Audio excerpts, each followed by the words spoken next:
Well, I mean, that's exactly what the administration will say in the coming years, is they'll point to the tax cuts, they'll point to some of the corporate oversight measures, Oxley-Sarbanes, for example, in response to Enron. They'll point to the, the airline support that they provided after 9/11, the insurance they provided. And that'll be the argument they make, is that there were these tremendous unforeseen events that took place, and they did the best they could with them.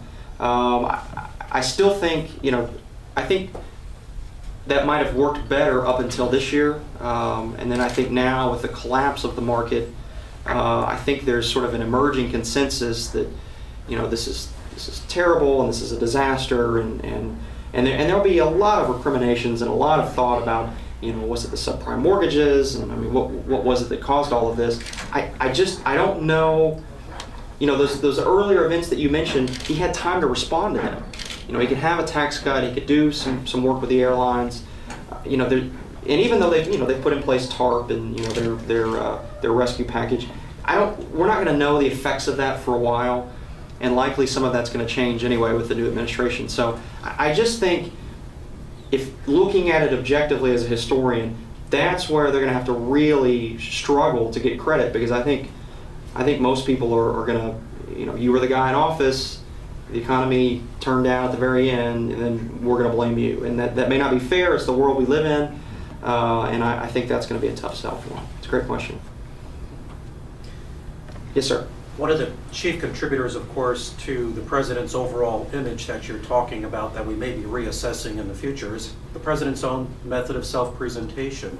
And so one of the things that critics frequently criticize the president for is some of his public statements, how he makes decisions, he feels certain about what he has done, he doesn't look back. And critics say, well, we want someone who feels some conflict about what he's doing, or maybe struggles a little bit. I just want to find out from you, do you think it's an accurate portrayal of George Bush as a decision maker, that he's somebody who just comes to a decision, he feels certain, and then doesn't look back? Or is this just part of his public presentational style because he thinks that's a good image to present before the public? But when he writes this memoir, we're going to see a different George Bush, somebody who's more humble, who looks back on his decisions and says, here's what history can learn from my administration, where we may have gone wrong and made some misjudgments. It'll be interesting to see. I mean, I think you certainly have hit upon one of the complaints you hear most often. Right. And I think what's surprised me about it is, if you think about, for example, the surge in Petraeus, from my vantage point, those are huge acknowledgments that what we were doing wasn't working. Mm-hmm.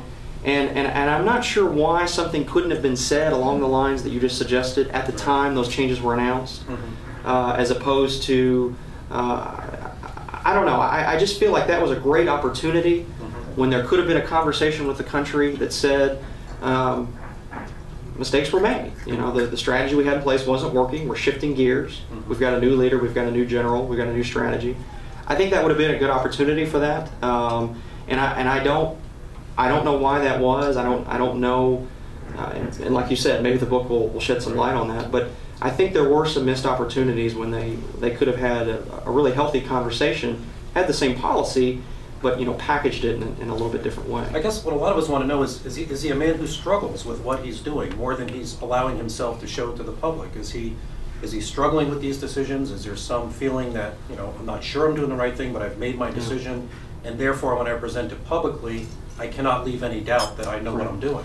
Well, I can only answer with what he says when he talks about this, and I've seen him say this publicly a couple of times.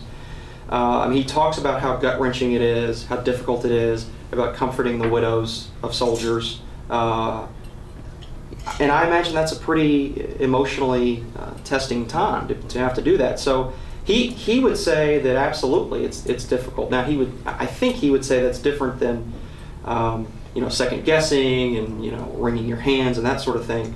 But yeah, I mean, I think he would tell you that it is very difficult, it is very emotional, and you do think about all the lives that are involved.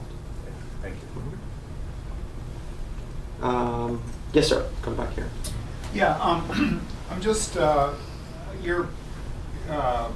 can argue about whether the Iraq War was in the security interests of the United States. I mean, we do have a model for 9/11. We have been attacked before, and usually we go after the people that attacked us, and we go after them until we get them, and that's what we did on Pearl Harbor. So I kind of disagree with that.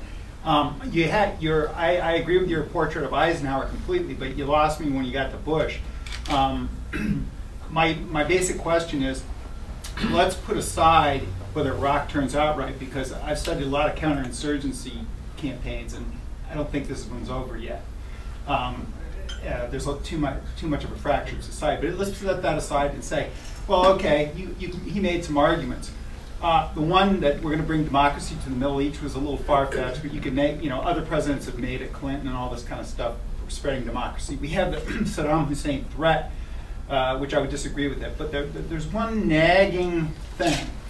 The administration told big fibs, and I'm using a euphemism, about the connection between Al-Qaeda and Saddam. And there's no doubt about that. And I don't approve of people lying us into war. I don't approve of it when FDR did it during World War II, and the enemies were much, they were very diabolical. You can make a good case for going to war in World War II. You can make a good case for going after bin Laden with all the zeal that you can. But I think, what do you say when you come down to say that they fibbed about that? Well, that's a lot. Let me start at the beginning.